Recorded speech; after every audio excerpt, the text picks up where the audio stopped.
del lado frontal, ¿correcto? ¿No es eso lógico? Ahora, ¿estoy diciendo esto o es un conocimiento público? Eso es conocimiento público. Y aún así es denegado por el gobierno, porque tienen un culpable, Lee Harvey Oswald. Allí está el lugar donde Kennedy murió, directamente desde la valla de estacas. Ahora, veamos cómo JF Kennedy murió y veamos la producción de la televisión sobre este asunto y luego usted hará su propia decisión.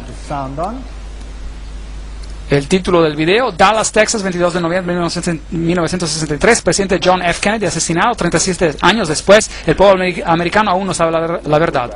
Engaño, engaño, engaño. Regresemos a ese día en Dallas. La fecha era un 22 de noviembre. La hora, poco antes de mediodía. Primero había una gran muchedumbre, pero mientras la caravana de automóviles se acercaba a la Plaza Elite, es aquí donde la caravana de automóviles violó las propias reglas de los servicios secretos.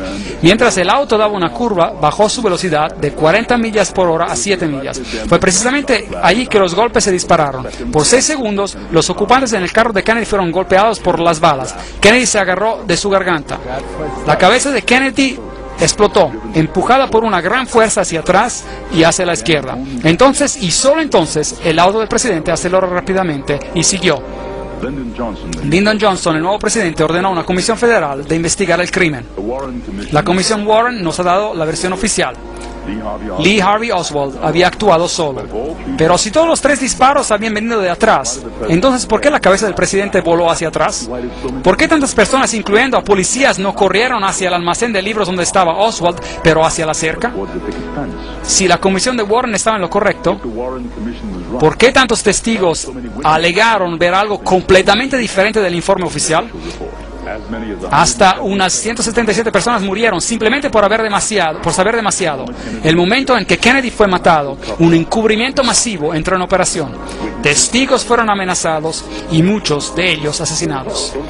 Jean Hill, entrevistada inmediatamente después. Un disparo salió y él se agarró del pecho, hubo un intervalo y 3 o 4 disparos más se escucharon. La limusina ya había acelerado. Con nosotros ahora está Jean Hill, quien estuvo más cerca del auto del presidente que cualquier otro durante los disparos. Señorita Hill es una profesora de primaria en Dallas y ha estado en constante temor de su vida por los últimos 29 años. Comprendo que 2 hombres alegando de ser agentes de los servicios secretos la interrogaron después del asesinato. ¿Qué le preguntaron? Me preguntaron lo que había visto. Les dije que había visto la cabeza del presidente, que vi a un francotirador desde el montículo, la subida, y que escuché de 4 a 6 disparos. Pero ellos me dijeron que solo escuché 3 disparos. ¿La entrevistó alguna vez la comisión de Warren? Oh, sí, fui entrevistada por nuestro inspector, quien, bueno, trató mucho de desacreditar todo lo que dije. Él me acusó de muchas cosas, desde una aventura amorosa mezquina, de buscar fama, o simplemente de estar mintiendo. Habla el inspector del asesinato. Hemos encontrado los hechos reales y ciertamente nadie en los pasados 25 años ha comprobado que nuestras conclusiones básicas son incorrectas. Fue el inspector quien vino con lo que llama la teoría de la bala mágica, que hace ver cómo una bala se fue a través de ambos Kennedy y el gobernador de Texas, John Connally. La bala fue más tarde descubierta virtualmente intacta en la camilla del hospital de Connally. La verdad, si hubiese sido conocida, si hubiese salido, hubiera revelado de que sí había una conspiración. Una conspiración para matar al presidente necesitaba una persona a quien echarle la culpa, alguien quien tomaría la culpa. Hubo muchas cosas que supuestamente usted no debería haber visto, como la prueba de parafina dada a Oswald, que probó con seguridad que Oswald no había disparado con un arma en aquel día. O la cámara espía encontrada en las posesiones de Oswald, emitida a él por el gobierno de Estados Unidos. O la carta de Oswald a nuestro señor Hunt, pidiéndole cuál era su siguiente tarea. El único señor Hunt del que sabemos, en este caso, es el señor Howard Hunt, de los servicios secretos americanos, quien compartía la misma oficina con Oswald en Nueva Orleans, la oficina que pertenecía a Guy Bannister, el jefe de la Policía Federal Americana. No solo estaba de dirección a los supuestos folletos pro Castro de Oswald, pero la cuenta de Oswald usaba para imprimir los folletos pertenecía a los servicios secretos americanos. Howard Hunt con los servicios secretos americanos, Guy Bannister con la Policía Federal Americana y Lee Harvey Oswald, todos en la misma oficina. Aquí está una teoría de cómo el presidente Kennedy fue asesinado. La caravana de automóviles de Kennedy fue preparada para dos curvas, llevándolo directamente a una triangulación. El primer disparo vino desde la valla de estacas, llegó a la garganta de Kennedy. El segundo disparo vino desde el edificio Daltex, al lado del edificio del almacén de libros. Este entró en la espalda de Kennedy. El tercer disparo vino desde la esquina sureste del edificio del almacén de libros y vino desde el séptimo piso. Llegó al gobernador Connolly. El cuarto disparo vino desde el edificio Daltex, falló un poco, golpeó a la acera hiriendo a una persona que estaba allí. El quinto y el sexto disparos fueron disparados casi simultáneamente desde el almacén y desde la valla de estacas. Ambos llegaron a la cabeza de Kennedy, uno desde arriba, moviéndolo hacia adelante, y luego, uno instante después, uno desde el frente, arrojándolo hacia atrás. Otra teoría incluye al chofer, el agente secreto William Greer, como uno de los francotiradores. Miren al chofer cuidadosamente. Aquí usted ve al pasajero en el frente dándose la vuelta y mirando al presidente en vez de saltar atrás para asistirlo, y él se gira hacia adelante. El chofer ahora está dándose la vuelta. El arma viene a la vista y dispara. Usted verá esto repetidamente en esas secuencias. Kennedy había sido disparado en la garganta y él está inclinándose hacia su izquierda. El chofer ahora empieza a darse la vuelta. Su brazo izquierdo está sobre su hombro derecho y ahora dispara. Nuevamente usted ve al chofer darse la vuelta y ve que el arma se expone a la vista. Él está dándose la vuelta nuevamente, el arma se expone a la vista y él dispara. Usted puede ver claramente su cabeza darse la vuelta y luego su brazo y el arma extendiéndose a la vista sobre su hombro derecho. Una de las primeras actividades de William Greer, el chofer, después de que la limusina presidencial llegó al hospital de Parkland, fue de obtener un cubo y una esponja y agua y comenzar a lavar la sangre y pedazos de cerebro de la limusina del presidente. Hay una nueva teoría acerca del asesinato de John F. Kennedy. Un científico del gobierno indica que las cintas audio de la policía proveen nueva evidencia de que hubo un segundo francotirador. Si pudiera ser probado que el sonido en la cinta fue un disparo y que de hecho vino desde la subida de hierba, entonces proveería algo de evidencia de que hubo un segundo francotirador además de Harvey Lee Oswald. Pero hasta ahora pocos están de acuerdo con la conclusión hecha por Thomas. Hola. Sí, Ray, adelante, por favor, hable. Me gustaría saber por qué ha tomado tanto tiempo para obtener esta información y que la verdad sea expuesta. Le responde Víctor Marchetti, un oficial de la Policía Secreta Americana. Durante el tiempo del asesinato, en primer lugar, todavía no se ha comprobado y no creo que nunca se va a comprobar. El secreto en el gobierno está diseñado para un propósito y solo un propósito. No es de guardar al enemigo o a la posición de saber lo que está ocurriendo, pero de guardar al pueblo americano de saber lo que está ocurriendo. Y toda la evidencia que existe, o quizás alguna vez haya existido, que implicaría al gobierno en el asesinato de Kennedy, puede estar seguro de que esta evidencia está ahora destruida. Así que, aun si todo se comprobara ahora, las posibilidades de solucionar el asesinato de Kennedy y de dar la culpa a la parte culpable es casi imposible. ¿Por qué alguien mataría a un presidente tan popular de los Estados Unidos? Kennedy estaba cambiando el status quo. Él decidió que ya no podía confiar en los servicios secretos americanos. Él estaba transfiriendo las operaciones secretas directamente al jefe del Estado Mayor Conjunto. Poco después despidió a Alan Dulles, quien había sido el director del Centro de Inteligencia desde 1953. Kennedy continuó haciéndose enemigos mientras se retiró de la confrontación mundial. Él ordenó a las tropas americanas de que se salieran de Vietnam. Bueno, ustedes vieron al chofer dar la vuelta. Si usted pudo verlo, era difícil verlo. Usted puede ver su cabeza volcar atrás de Kennedy. Y usted puede ver todas esas cosas. El libro Vatican Assassin, él dice: pero después del fracaso de la invasión de la bahía de Cochinos o la playa de Girón en Cuba, el presidente Kennedy cambió debido a que el concilio de Relaciones Exteriores jesuita lo había traicionado en la persona de McGeorge Bundy. Él trató de romper los servicios secretos americanos en 1000 pedazos. Ahora, los servicios secretos americanos serían como las SS de Alemania, nazi. ¿Por qué romper eso? Luego él llamó por el regreso de la moneda americana al estándar de oro. Ese era un programa mayor. Eso pararía la Reserva Federal. Y otra cosa que él dijo, voy a separar a la iglesia y el Estado. Creo que ese fue un gran error que él hizo en los ojos de los jesuitas.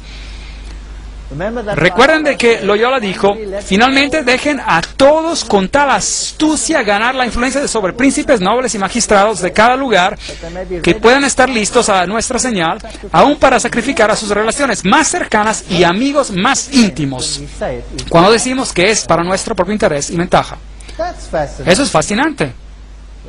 Sabemos, por supuesto, que Jacqueline Kennedy fue criada en un convento jesuita. Bueno, dejemos ahí este asunto.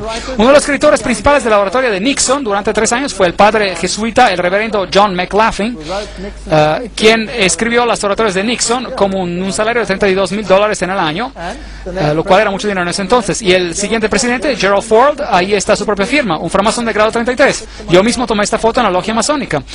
Ahí él lo firma, framasón de grado 33. Estas personas no son lo que dicen ser, y cuando lo miramos y cuando vemos estas apretadas de manos que tienen y la santa alianza entre el papado y los Estados Unidos de América, esto es a propósito una foto de la señal. Reagan designó a este hombre para ser representante del Vaticano. Así que en 1987 Juan Pablo II visita a los Estados Unidos, el presidente Reagan lo saluda y dice: mientras tú nos exhortes, nosotros escucharemos. Esta no es una separación de la Iglesia y del Estado, porque con todos nuestros corazones añoramos hacer este buen país aún mejor. El Papa es citado como diciendo: vengo como un amigo de América y de todos los americanos, católicos, ortodoxos, protestantes, judíos, personas de todas las religiones y todos los seres humanos de buena voluntad. Interesante. Aquí está junto a lo que es a propósito también un cuadro masónico, pero no entraremos en detalles. Esta también es una señal masónica, pero no iremos en esos detalles. ¿Cómo planean sus viajes? Preguntémosles. Aquí está Ronald Reagan planeando su viaje a este presidente de Rusia. En septiembre, Gorbachev propuso un encuentro precumbre en Reykjavik, Islandia. Washington consistió... los astrólogos escogen la hora y la fecha de salida a las 9:45 de la mañana y del 9 de octubre Reagan voló a Reykjavik. Tiene muy mal el Saturno, tienes que cultivar a Júpiter. Ahora él está actuando como Nabucodonosor. Llamemos a los astrólogos para decirnos cuándo tendría que tomar lugar esta reunión. Usted sabe, el 11 es una fecha muy importante. Los presidentes mueren ese día, edificios se caen. Mi Papa, el Papa Juan Pablo II, confirmó para usted como el Papa de mi secreto, el Papa de quien hablé a los niños durante las apariciones, el Papa de mi amor y mis penas. Eso es lo que María aparentemente dijo a los niños en Fátima. Este es el Papa del secreto. María predijo que él tendría o recibiría un atentado de asesinato, y los canales modernos, por medio del padre Goebbels, dicen que este es el Papa de la promesa. Bueno, Malachi Martin, en The Keys of This Blood, las llaves de esa sangre, ese es un trabajo pontífico, escribe claramente la nueva agenda, la agenda del cielo, el gran diseño de Dios por una nueva orden mundial había comenzado. El Papa Juan Pablo ahora andaría zancando en la arena del juego final del milenio como algo más que un gigante geopolítico de ciudad. Él era y sigue siendo el siervo sereno y con confianza, el siervo del gran diseño. Allí otra pieza del lenguaje masónico. Él va a ser el que manda todo, el hombre principal. Todo ese derramamiento de sangre, todas estas guerras en Alemania, ¿qué pasó? ¿Qué hizo la guerra en Alemania? La Segunda Guerra Mundial. En Alemania, el norte de Alemania fue devastado. Fue bombardeado con bombas incendiarias, lo cual era ilegal de acuerdo a todas las convenciones. Ellos arrojaron bombas incendiarias en el norte de Alemania. La ciudad de Hamburgo fue hecha polvo por bombas incendiarias. Ahora, las bombas incendiarias no solamente destruyen a blancos militares, ¿qué destruyen? Queman seres humanos en vida. Entonces la guerra apuntaba a destruir a las personas. Y luego el este de Alemania, el entero conclave protestante fue cortado y dado a la Rusia soviética por 2 generaciones, donde se les impuso el ateísmo. Hoy ya no existe el protestantismo, porque el protestantismo ha sido destruido. La Iglesia ortodoxa ha sido sujetada, todos ellos son sujetos a Roma. Millones de servos murieron. Millones. Ha sido una matanza en los últimos siglos como jamás este mundo ha visto. ¿Por qué? Para ganar el control completo del mundo. Gerard Newkirk states, Aquí está Gerard Newkirk, declara: en las últimas 2 décadas, particularmente durante los años de Reagan y los 2 últimos de George W. Bush, los Estados Unidos está viéndose menos como una democracia y más como una criatura fascista altamente desarrollada. ¿No es interesante? Yo no estoy diciendo esto, solo lo estoy leyendo. Desprovisto de las idiosincrasias y de los efectos de sus progenitores, donde ellos practicaron esos métodos, esta forma de fascismo tiene una máquina de propaganda que sin duda es la más eficiente que el mundo jamás haya visto. Nos encontramos en un periodo de tiempo interesante. Y aquí usted ve a George Bush con el Papa. Aquí ve el primer ministro de Inglaterra